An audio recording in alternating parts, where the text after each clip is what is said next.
Muy buenos días, bienvenidos a todos los presentes invitados, gracias al jurado, el resto del jurado, suerte para la sustentante y bueno, estamos aquí para iniciar el acto de defensa de la estudiante Maday Hernández Quevedo, que hoy va a presentar su examen de grado en su tesis relacionada con el desarrollo de un algoritmo hiperheurístico y una metodología de apoyo a la decisión para la solución de diferentes problemas de cartera, de selección de carteras de proyectos. Le informamos a la sustentante que tiene 30 minutos para realizar su presentación. A continuación, el jurado realizará las preguntas de rigor. Después pasaremos a los participantes en general y después el jurado se retirará a deliberar y regresaremos ya con un veredicto. Entonces, sin más preámbulo, le damos la palabra a la licenciada Maday Hernández Quevedo. Muchas gracias.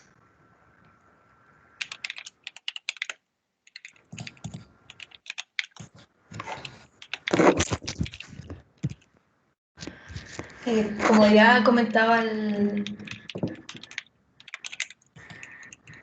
doctor Fernando, asesor de ese trabajo, vengo a presentarles el trabajo titulado Hiperheurístico Multiobjetivo basado en búsqueda de vecindad variable para problemas de selección de cartera de proyectos. En la agenda de hoy, en la introducción, les comentaré sobre los antecedentes y necesidad, problemas de selección de cartera de proyectos, estado del arte, diseño de investigación, para comentarles brevemente sobre la búsqueda de vecindad variable y los hiperheurísticos, ya en la propuesta como tal, la metodología de apoyo a la decisión y el hiperheurístico multiobjetivo basado en BNS. Les comentaré sobre algunos de los resultados que se obtuvieron durante la experimentación, posteriormente las conclusiones y lo que se pretenderá lograr en un trabajo futuro, y la bibliografía que se usó para crear esta presentación. Las redes de decisión y optimización multicriterio ha realizado varias investigaciones relacionadas con la optimización de problemas de selección de carteras de proyectos.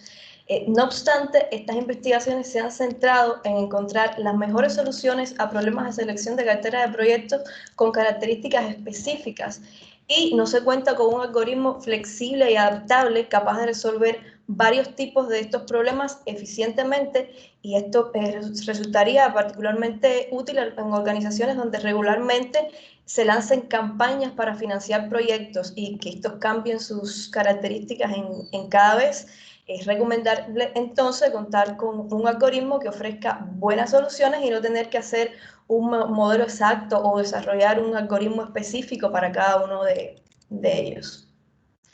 Pero, ¿qué es una cartera de proyectos? Según Diane Pennypacker, lo definen como un grupo de proyectos que, llevados a cabo bajo la dirección y patrocinio de una organización, comparten recursos escasos en un periodo de tiempo determinado para satisfacer un bien común. El problema de selección de cartera de proyectos consiste entonces en elegir cuáles serán de los proyectos propuestos los que van a formar parte de esa cartera que se va a financiar.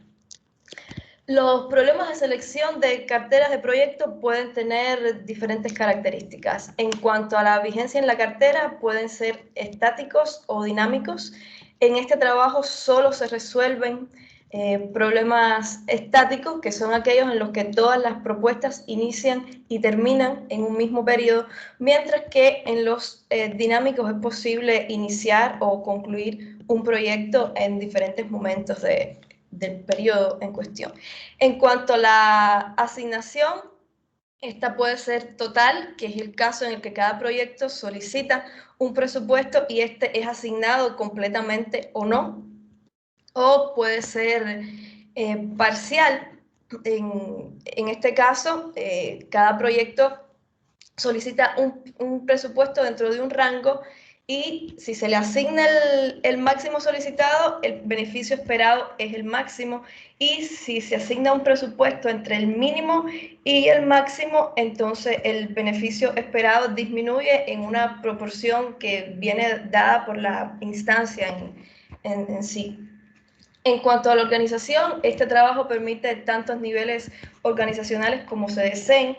Los más comunes son las las regiones, y con regiones nos referimos a ubicación geográfica, y las áreas que es donde se suelen agrupar las áreas que se benefician. Por ejemplo, en proyectos educativos puede referirse a áreas de humanidades, ciencias exactas, entre otros. Cualquiera sea el nivel organizacional, se suele asignar un rango de presupuesto, de modo que los proyectos seleccionados queden distribuidos según las preferencias del tomador de decisiones. En cuanto a la granularidad en proyectos es la más sencilla, pues estos se trabajan como tal, sin subdivisiones o interdependencias entre ellos. Los proyectos pueden estar subdivididos entonces también en tareas. Cuando esto sucede, cada una de las tareas puede tener mayor o menor impacto dentro del proyecto, o solicitar cantidades diferentes de recursos dentro de ellos. Las sinergias entonces consisten en efectos ya sea de recursos o de beneficio o exclusión. Hay varios tipos de sinergias que se producen en relaciones entre proyectos o entre tareas de proyecto. Por ejemplo, el ahorro de recursos en la compra de un equipo de cómputo que pueda ser utilizado por más de un proyecto, o que la realización de un proyecto conlleve a la exclusión de otro porque posean un mismo fin. Por ejemplo, si tenemos un terreno y hay varios proyectos que están proponiendo construir algo ahí, solamente se puede seleccionar uno de ellos.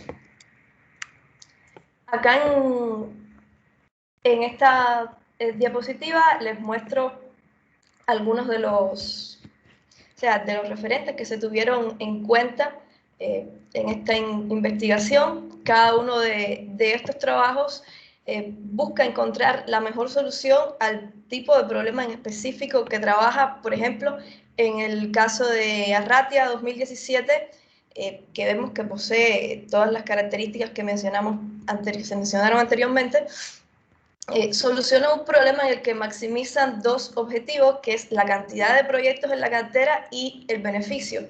El método propuesto por Arratia no podría resolver el tipo de problema que resuelve Galván 2017 y viceversa. Y es por eso que de ahí viene la relevancia en parte de este trabajo. Nuestro diseño de investigación parte del problema, que es cómo apoyar la toma de decisiones en la solución de diferentes tipos de problemas de selección de cartera de proyectos, empleando un algoritmo que permita resolver estos diferentes tipos y facilitar así la implementación de una herramienta de apoyo a la decisión general. Nuestro objetivo general es realizar una aproximación metodológica a la solución integral de diferentes tipos de problemas de selección de cartera de proyectos desde la óptica de la toma de decisiones multicriterio. Como objetivo específico nos propusimos desarrollar una metodología de solución y apoyo a la decisión para diferentes tipos de problemas de selección de cartera de proyectos, e implementar un prototipo de solución para varios tipos de problemas de selección de carteras de proyectos con un hiperheurístico multiobjetivo basado en búsqueda de vecindad variable. ¿Pero qué es la búsqueda de vecindad variable? Pues consiste básicamente en cambiar la vecindad de forma sistemática teniendo en cuenta tres hechos simples. El primero es que un mínimo local en una vecindad no lo es necesariamente en otra. El segundo, que un mínimo global es el menor mínimo local que se puede encontrar en todas las posibles vecindades. Y el tercero, que para muchos problemas los mínimos locales están relativamente próximos entre sí. Pasamos entonces a comentar que un hiperheurístico es una heurística de alto nivel que administra un conjunto de heurísticas de bajo nivel. Los hiperheurísticos buscan un buen método para resolver el problema en lugar de una buena solución, y utilizan información limitada sobre problemas específicos. En este caso, nuestro hiperheurístico posee solamente información sobre las heurísticas de bajo nivel que controla y la calificación que obtiene esa hiperheurística una vez que fue aplicada. La metodología de apoyo a la decisión que proponemos cuenta de 5 etapas. La primera, identificación de las características del problema, que es básicamente para determinar si el algoritmo propuesto puede ser empleado o no. En la segunda, definir las preferencias del tomador de decisiones. Entre estas, el método de decisión multicriterio a emplear. Por defecto empleamos Electre, pero el tomador de decisiones puede decidir emplear otro método y esto no se contradice con la metodología propuesta. Debe definir las opciones de ponderación de objetivo y la cantidad de soluciones localmente eficientes que desea recibir sobre la cual hacer la elección final.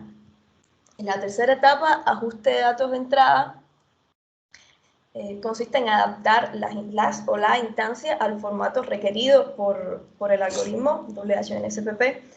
En la cuarta, en la generación del conjunto de carteras, donde se ajustan los parámetros. En este caso son la cantidad de iteraciones consecutivas sin mejoras en la búsqueda local para salir de la iteración. Este parámetro lo llamamos C. La cantidad de iteraciones de búsqueda local consecutivas sin cambios en la lista de soluciones globales para terminar el algoritmo, al que llamamos G, y el tiempo de ejecución. En la quinta etapa se le presentan entonces al tomador de decisiones el número máximo de posibles soluciones que pidió.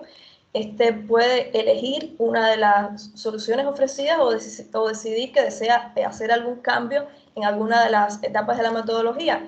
Y este hecho puede repetirse tantas veces como el tomador de decisiones desee hasta que se sienta satisfecho.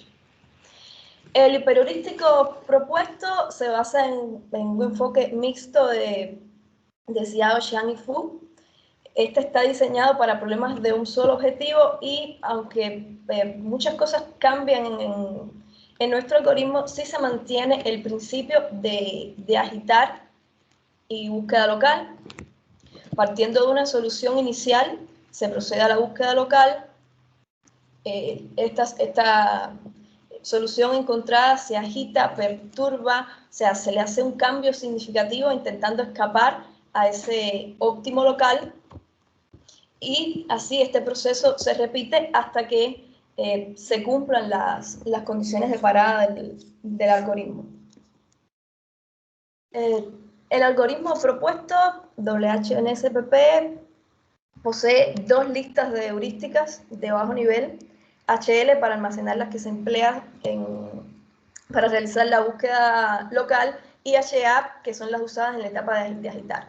Las heurísticas que se van a agregar al algoritmo van a ser las que se ajustan a las características del problema a resolver en cada momento. Por ejemplo, hay heurísticas que se emplean si el problema tiene asignación parcial y otras que tienen que ver con los niveles organizacionales. Y es importante destacar que las heurísticas que se utilizan no tienen que ser necesariamente las que se emplearon en este trabajo. Estas pueden modificarse, añadirse nuevas, quitar las que no se deseen usar y de igual manera no se contradice con la metodología que proponemos. Entonces, el algoritmo cuenta de 4 etapas: agitar, búsqueda local, actualización y ajustes. Se parte de una solución inicial X, que va a ser la primera del conjunto de soluciones globales. Esta solución se construye de acuerdo a las características del problema. X pasa a la etapa de agitar, donde se selecciona una heurística.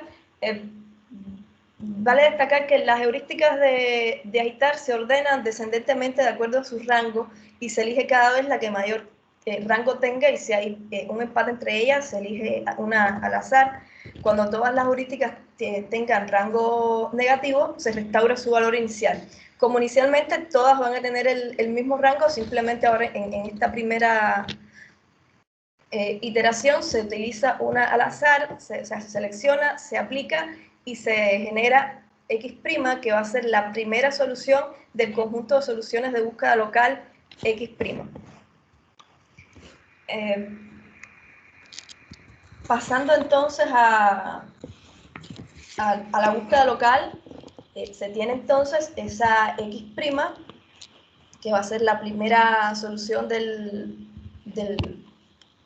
conjunto X', se selecciona aleatoriamente una heurística HL de las heurísticas de búsqueda local con mayor rango para obtener la solución XT. Estas heurísticas de búsqueda local pueden tener solamente 3 rangos, -1, 0 y 1. Inicialmente todas están en 1, así que se selecciona aleatoriamente y pueden ocurrir una de 4 situaciones. Si F en XT domina alguna de las soluciones de X' y ninguna de las soluciones de X' la domina a ella, entonces todas las heurísticas de búsqueda local van a tener rango 1, XT va a entrar a X' y van a salir de X' todas las soluciones cuyas imágenes fueron dominadas. Si F en XT domina alguna de las F en XY y a la vez es dominada por alguna, entonces las que no fueron las soluciones cuyas imágenes fueron dominadas se sacan, la HL que se empleó recibe rango 1. En el caso de que F en T sea no dominada con todas las soluciones, o sea, con las imágenes de todas las soluciones que tenemos en X', entonces la HL que se empleó para generarla va a obtener rango 0 y X en T va a entrar al conjunto de soluciones de búsqueda local. La otra opción que nos queda es que alguna de las soluciones que están en X' dominen a F en XT y que F en XT no domine a ninguna de esas imágenes, o que XT sea exactamente igual a alguna de las soluciones de X'. En este caso, la heurística que se usó para generar XT va a tener rango -1. Una vez que sucede una de estas opciones, se pasa entonces a evaluar las condiciones de parada. Si todas las heurísticas tienen rango -1 o se han ocurrido 6 iteraciones consecutivas sin mejora, o sea, sin cambios en X', se pasa a la etapa de ajuste, y si no, se continúa el proceso de búsqueda local. Volviendo entonces, ¿no?, al diagrama principal, ya concluyó la búsqueda local, se obtiene X', entonces para cada elemento de X' se compara con los que se tengan en el conjunto S, que de momento solamente está esta primera solución inicial, pero a medida que el algoritmo avance va a tener un conjunto de soluciones. Entonces, si X' en Y es igual a alguna de las SJ, se disminuye el rango de HA, que fue la heurística de Hittar empleada en 5. Si F en X' en Y es no dominada con F en SJ, se disminuye el rango en A. Si las imágenes en este caso son iguales, se disminuye el rango de HA en 1, y por cada F en X' que domine a alguna F en SJ, se aumenta el rango de HA en 5. Pasando entonces a la etapa de ajustes, si la imagen de alguna de las si F en X' en Y domina alguna de las F en SJ, se reemplaza la SJ, o sea, sale la solución cuya imagen fue dominada, y entra esa X' en Y que dominó. Y el valor, el parámetro G toma su valor máximo, que fue definido al inicio en la tercera etapa, si mal no recuerdo. Si no ocurre esto, en caso de que F en X' sea no dominada con todas las imágenes de las soluciones de S, se añade esa X' en Y y G toma valor máximo. De no ocurrir esto, se disminuye G en una unidad. Posteriormente, se selecciona aleatoriamente una de las soluciones de S que vas a hacer entonces la solución que va a pasar a la etapa de agitar, siempre y cuando no se cumplan alguna de las dos condiciones de parada del algoritmo, que son que G alcance valor 0 o que se haya consumido el tiempo que se le pasó por parámetros. Una vez escrito el algoritmo, ya pueden ver las versiones de hardware y de software que se usaron para realizar esta investigación. En nosotros trabajamos tres grupos, decidimos separarlos en tres grupos de instancias. Estas en particular, el grupo A, fueron tomadas de trabajos anteriores, tienen dos objetivos a maximizar, que son la cantidad de proyectos y el beneficio. En la literatura, entre otros métodos, se emplean también métodos exactos para resolver estos problemas. Las preferencias del tomador de decisiones se emplean para ponderar la suma de ambos objetivos y emplean además un parámetro alfa que determina el valor objetivo final. El desconocer exactamente cuál fue el parámetro alfa empleado en los trabajos anteriores, pues es algo que complejizó hacer algún tipo de comparación. No obstante, luego hacer algunos ajustes en el beneficio y elegir 0.8 como parámetro alfa. Acá se muestra un cuadro comparativo, se ven los resultados de la literatura y del algoritmo propuesto. Estos fueron la cantidad de proyectos encontrados en la solución de la literatura y el beneficio. Nuestro algoritmo acá tenemos la cantidad de, no sé si estoy marcando o no, la cantidad de soluciones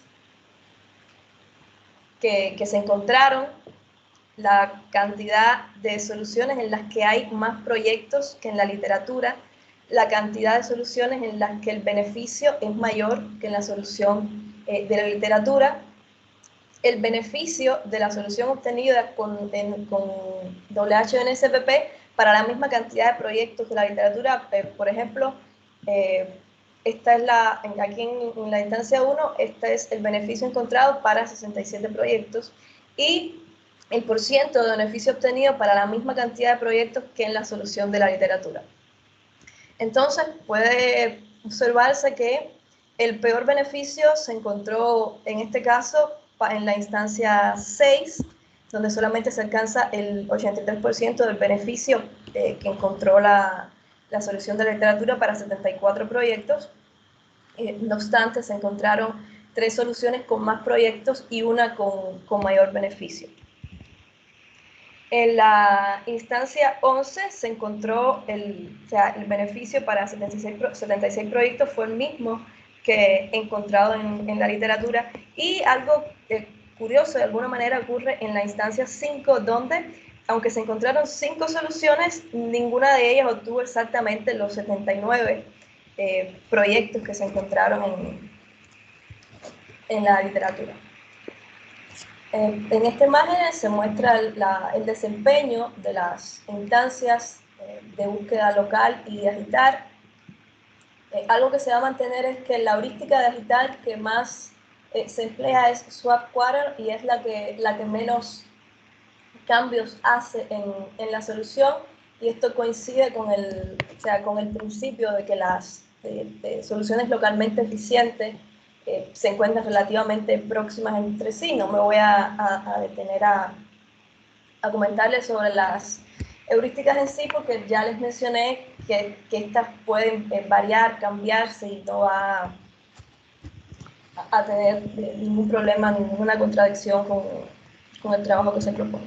Las instancias del grupo B son de asignación parcial y tienen al menos 4 objetivos. También son tomadas de la literatura. Los autores realizan una suma ponderada de los objetivos, obteniendo un solo valor objetivo óptimo, y mientras que el presente trabajo los maneja de manera independiente, obteniendo un conjunto de soluciones eficientes y aplicando posteriormente las preferencias del tomador de decisiones.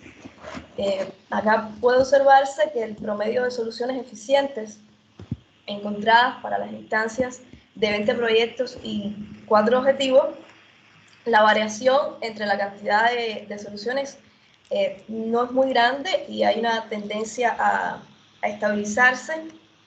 Igualmente para las instancias de 20 proyectos y 9 objetivos. Estas gráficas son más bien ilustrativas para que se tenga una idea de cómo se comportó el algoritmo en cuanto a la cantidad de soluciones eficientes encontradas en estas instancias. Aunque no es exactamente un medidor específico de la calidad de las soluciones, el beneficio máximo alcanzado para cada objetivo en diferentes tiempos nos puede también dar una idea del comportamiento del algoritmo. Al comparar este valor en los diferentes tiempos de ejecución, vemos que hasta esta instancia de 100 proyectos y 9 objetivos no se observan grandes variaciones, mientras que aquí sí se ve inestabilidad, evidenciando la dificultad del algoritmo para resolver estas instancias. Acá igual el desempeño de las heurísticas en este grupo. Entonces, para aumentar la diversidad, se crean las instancias del grupo C, que son generadas aleatoriamente. Estas poseen asignación parcial, como las instancias del grupo A, y al menos 4 objetivos, como en las instancias del grupo B. Se generan también con el fin de observar la influencia de las sinergias en el desempeño del algoritmo, particularmente en la cantidad de soluciones eficientes. Para establecer una relación estadística entre la existencia o no de sinergias y la cantidad de soluciones eficientes encontradas en el tiempo, se realiza una prueba de hipótesis ANOVA, donde la variable independiente es la existencia o no de sinergias, la variable dependiente es la cantidad de soluciones eficientes encontradas, la hipótesis nula H0 es que no existe relación entre las variables, y la hipótesis alternativa H1 es que sí existe relación entre las variables. En todos los casos podemos ver que la evidencia en contra de la hipótesis nula es lo suficiente como para rechazarla, por lo que se acepta la hipótesis alternativa, y además se puede ver a simple vista en las gráficas para las diferentes cantidades de proyectos cómo se alcanzan mucho menos soluciones cuando las instancias poseen sinergias. Y acá nuevamente el desempeño de las heurísticas empleadas. Entonces, podemos concluir que en este trabajo se analizaron diferentes variantes del problema de selección de cartera de proyectos. Se desarrolló el algoritmo WHBNS-PP, que ofrece soluciones a diferentes tipos de problemas de selección de cartera de proyectos estáticos, multiobjetivo y multicriterio, con asignación total o parcial, tantos niveles organizacionales como se desea, y que además permite incluir granularidad a nivel de proyecto, como sin tareas y con sinergias definidas entre ellos o no. Se propone una metodología para el empleo del algoritmo desarrollado como herramienta de apoyo a la toma de decisiones multicriterio.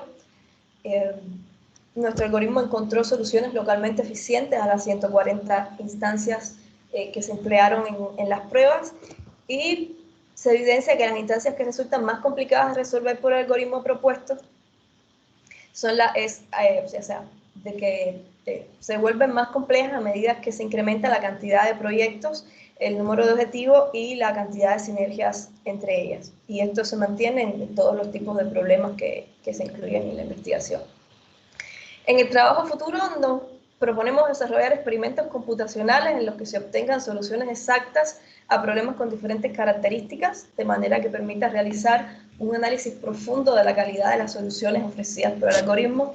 Se considera conveniente además incluir un mecanismo de memoria que le permita al algoritmo determinar cuál heurística es más efectiva, aplicada inmediatamente después de otras, y de desarrollar experimentos para ajustar los parámetros del algoritmo automáticamente en dependencia de las características de la instancia. Acá les muestro la bibliografía que se empleó en la realización de esta presentación y solo me queda entonces agradecerles a mi asesor y amigo, el doctor Fernando. Sin su apoyo yo no estaría aquí hoy.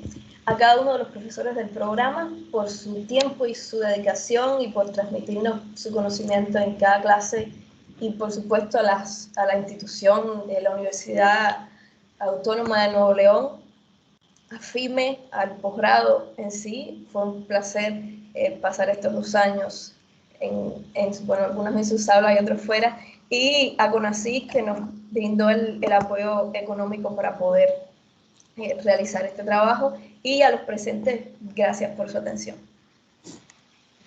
Bueno, muchas gracias. Ahora vamos a pasar a la sección de preguntas del comité. Vamos a iniciar con la doctora Iris Abril Martínez. Le cedemos después la palabra a la doctora Elisa Scheffer y finalmente pues haré yo mis cuestionamientos, preguntas y observaciones. Adelante, doctora. Muchas gracias. Muy interesante el trabajo, Maday. Me gustó mucho pues estar escuchándote, porque pues vi los inicios de cuando estábamos en la clase de metodología, y pues ahora verlo terminado pues me da mucho gusto. Como una pregunta, la primera pregunta, así en palabras sencillas, ¿cuál es la contribución de este trabajo? ¿Cuál es la contribución?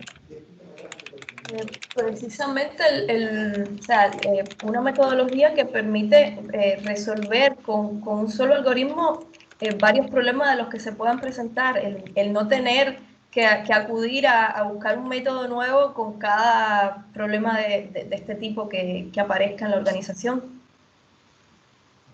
Ok, muy bien. Y aún comparando, bueno, ahorita existen algoritmos específicos, dices, ¿no?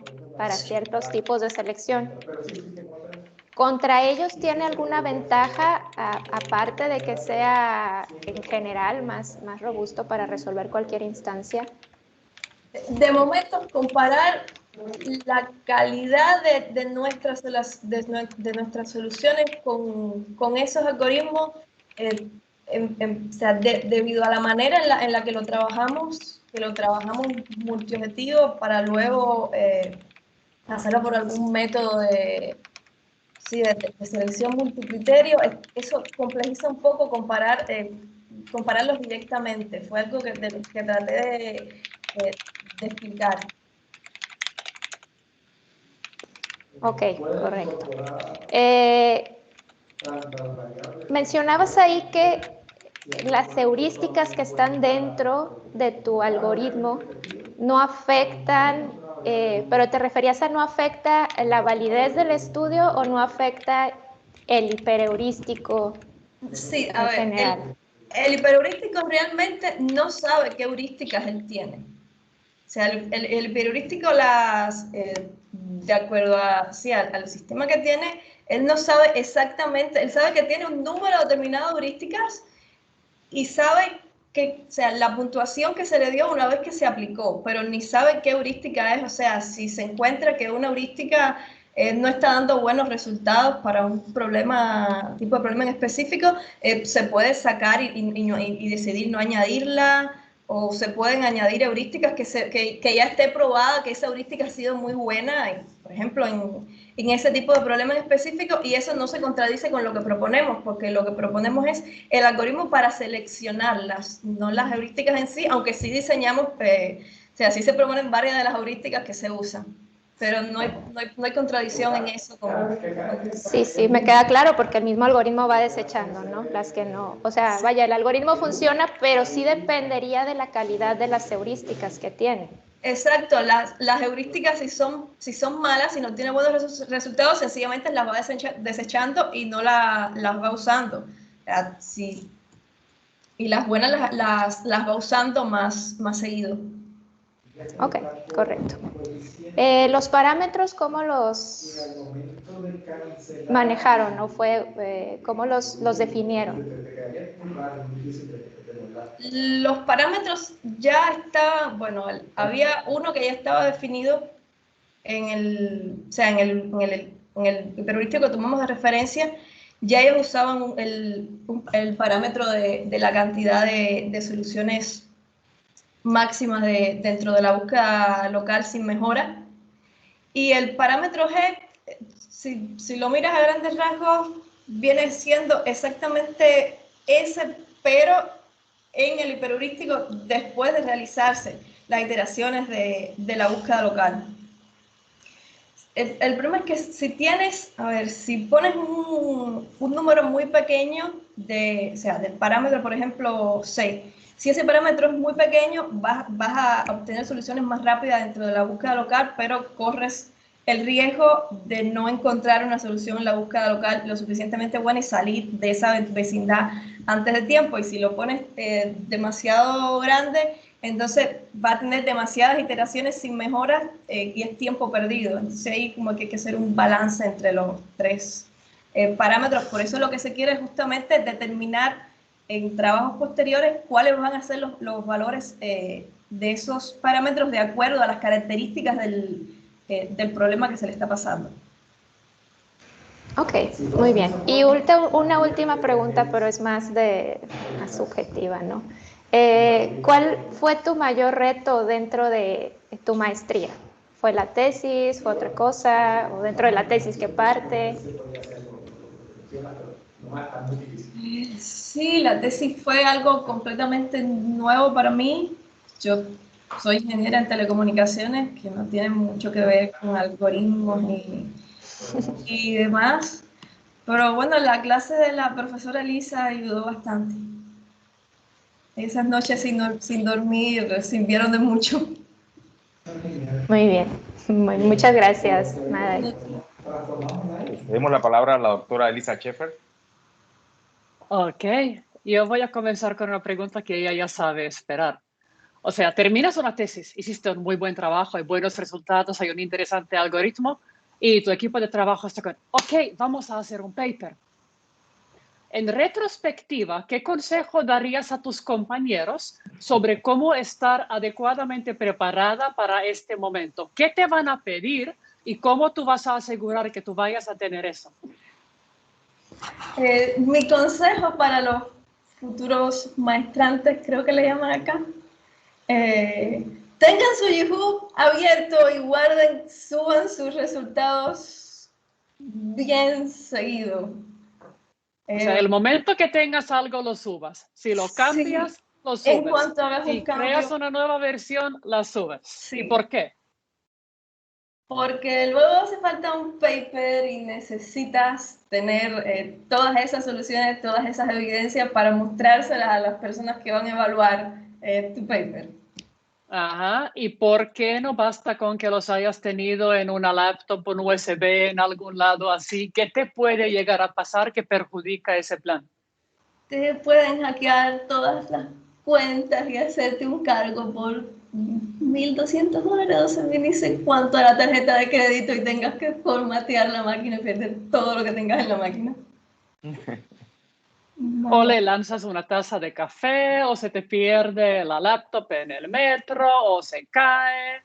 Todo puede suceder. Sí. Y el valor de tu trabajo académico, el poder demostrar que tus resultados son de verdad, que tú nos inventaste, todo viene respaldado con contar el código fuente que tú puedes volver a correr y que salen resultados similares y los mismos archivos de entrada a salida, que tú pusiste esta entrada y te produjo esta salida, para que eso lo puedas todo incluir, enlazar en tu artículo, porque el simplemente decir que créanme, el año pasado me salió al 100% esta madre, pero no sé cómo lo hice, es un poquito difícil en una revista internacional. Entonces es súper importante estar a lo necio cuidando este tipo de aspectos. Y ahora cuando ya estás trabajando, el intentar tomar el tiempo de pensar qué le puse, cuál parámetro le puse, cuál bug arreglé de acá el abril del año pasado, que ya no me acuerdo qué era, es muchísimo trabajo.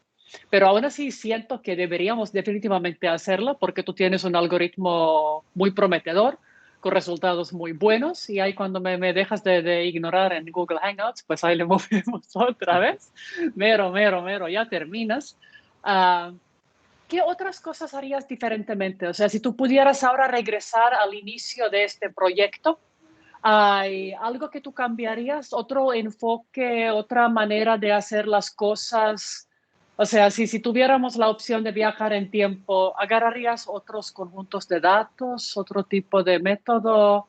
¿Qué se le podría hacer diferente? Hay un montón de cosas que quise cambiar, un montón, pero hay unas cuantas que sí me quedó el aquel de que ya no daba tiempo, de que ya hay que cerrar y tener resultados porque no hay tiempo para más, porque es una maestría. A ver, algo así en específico, sí quería haber hecho que el algoritmo tuviera memoria, o sea, que tuviera en cuenta las heurísticas que se usaron, qué heurísticas se usó anteriormente y recordar cuál funcionó inmediatamente luego de usar esa, porque eso es muy importante. Me di cuenta, a ver, tuve que hacer heurísticas que lo hacían, o sea, hice heurísticas específicas que hacían dos cosas que inicialmente eran dos heurísticas, por ejemplo. Pero me hubiese gustado que el algoritmo por sí mismo hubiera sido capaz de hacer eso. Y de hecho sí lo podía haber hecho, pero entonces tenía que empezar a correr todo el conjunto, todos los conjuntos de datos del principio, que eran horas corriendo demasiadas y ya no daba tiempo. Ya, más bien por una cuestión de tiempo, de tenerlo que correr todo, o sea, en la compu mía personal, que no podía tampoco dejarla corriendo 5 días seguidos, porque yo la sentía a veces de noche, la dejaba 24 horas seguidas y sonaba que yo decía, aguantará. Pero sí, esa espinita sí me quedó. Es algo que sé que se puede, que no es complicado de hacer. Sí, Además. esa sensación, Fernando, yo también lo compartimos, el tener tu propia compu corriendo la noche entera y calentándose porque pues hay que sacar adelante el experimento. Eso sí, siempre es un limitante de nuestro campo, que cuando quieres ir a instancias más grandes, cuando quieres hacer más réplicas, se empieza a poner un poquito exigente con el hardware, y todavía no es tan fácil facturar gastos de proyecto de acceso a cómputo en la nube, porque eso sería lo más padre. O sea, mándalo a nube de Amazon o Google o algo así, pica enter y en 3 días checas que salió y metes la factura en tu proyecto sin que te hagan caras raras de esto que es, esto no es una computadora. Pero yo creo que dentro de los próximos 30 años en México vamos a agarrar la onda de que se pueda facturar cómputo en la nube. Y luego también que tuviéramos chance de en la docencia incluirlo. El poder que ustedes hagan tareas donde hagamos un experimento ya corrido en infraestructura en la nube, para que no tengan miedo o preocupación en la tesis de cómo hacerlo. O sea, por último, en el proceso de la redacción, o sea, no tanto el diseño de un algoritmo, seleccionar datos, el implementarlo, sino el redactar la tesis. ¿Cuáles fueron como tus mayores, digamos, retos y lecciones de redacción científica para preparar un documento de tesis? ¿Algo que te hubiera gustado saber de antemano o que quisieras compartir con los demás alumnos? Probablemente esto que voy a decir está en contra de toda la metodología que se viene haciendo en cuanto a hacer las tesis, pero yo no escribiría nada, o al menos no nada del capítulo 2 en adelante, hasta no tener ya los resultados listos, porque entonces te das cuenta que tienes que volver atrás y cambiar cosas que ya tenías, porque ya decidiste cambiar eso que ya estaba escrito, y tienes que volver atrás y volverlo a escribir, pero después volviste a cambiar algo en el proceso de experimentación y ya no te gustó eso y lo volviste a cambiar, tienes que volver al documento escrito y volverlo a cambiar, y cuando vas a ver es como si hubieras hecho 3 tesis en lugar de una, y cada vez que revisas encuentras errores. No, porque esto ya lo cambié y ya no es así, y ahora esto quedó de otra manera, y vuelves y lo cambias y... Te cuento un truco que tengo yo. Cuando yo escribo el capítulo de metodología de experimentos, mientras yo estoy escribiendo mi Python con el código, yo escribo comentarios, pero les pongo como un prefijo específico para luego poder sacar esas líneas de mi código e insertarlos directamente en la LaTeX del documento. Y cuando hago mi experimentación, hago como script de bash o algo que corre los experimentos o un R, hago lo mismo. O sea, yo voy escribiendo el cómo funciona mi algoritmo y qué hacen mis experimentos en el mismo archivo de código fuente de los experimentos y el código. Y luego cuando tengo que poner el capítulo, simplemente voy a extraer todas las líneas que comienzan con ese cierto prefijo, quitar el prefijo y tal cual van directo en el documento.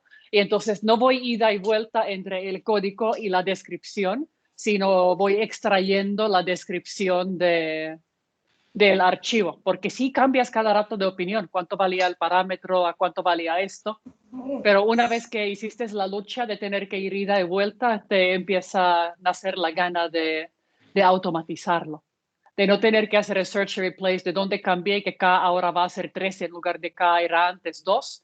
En el mismo archivo donde dice que K es 3, pues de ahí lo agarras y de ahí lo metes en el documento. Sí, tiene mucho sentido eso. No trabajar a machetazo a la antigüita. Pero sí también el que tengas que redactar qué piensas que estás haciendo ahora, a veces te ayuda a darte cuenta que estás haciendo algo mal.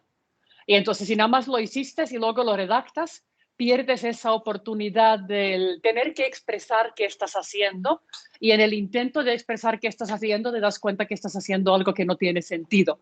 Porque hasta que lo intentes explicar, no te vas a dar cuenta que como que esto no da. ¿En algún momento te dio así que cuando estabas intentando a redactar algo de la tesis, empezaste a dudar de que si era la mejor forma de hacerlo? Sí, también funcionó así. Cuando estaba intentando explicar el algoritmo original, no era exactamente así. Intentándolo precisamente ponerlo con palabras, me veía ciertas incongruencias, no puede ser en que me estoy equivocando y sí, funciona en ambas vías. Sí, entonces algunas partes no las redactas para dejar en la tesis, sino las redactas para ayudar a tu cerebro, aun cuando van a ser 2, 3, 8 páginas que vas a terminar reescribiendo o echando, pues te ayuda el escribirlos, aunque pues también te duele, ¿verdad? Bueno, esa es de mi parte todo, mi intento de hacer que enfrentes y proceses tus traumas y le regreso la palabra a Fernando. Muchas gracias, muchas gracias. Bueno, yo bastante ya he conversado y he discutido con Maday los aspectos de la tesis. Me gustaría hacer algunas observaciones en referencia a los comentarios de las doctoras Iri y Elisa. Bueno, algo importante que quiero hacer notar aquí es sobre el tema en sí mismo, ¿no? O sea, el desarrollo de un hiperheurístico, que aunque es algo que no es nuevo, o sea, los hiperheurísticos existen ya desde hace unos cuantos años, digamos unos 20 y tantos años. Sin embargo, no son algo tan difundido como las metaheurísticas u otros algoritmos heurísticos, ¿no? Y lo interesante que tienen los hiperheurísticos, a diferencia de los algoritmos matemáticos exactos, de las metaheurísticas, es que se diseñan para que puedan resolver clases de problemas en vez de un tipo de problema. Y como decía Maday, pues en el marco o de una organización grande, pues existen diversos tipos de problemas de selección de proyectos en distintos niveles, distintas áreas, con distintas características, pero muy similares entre sí.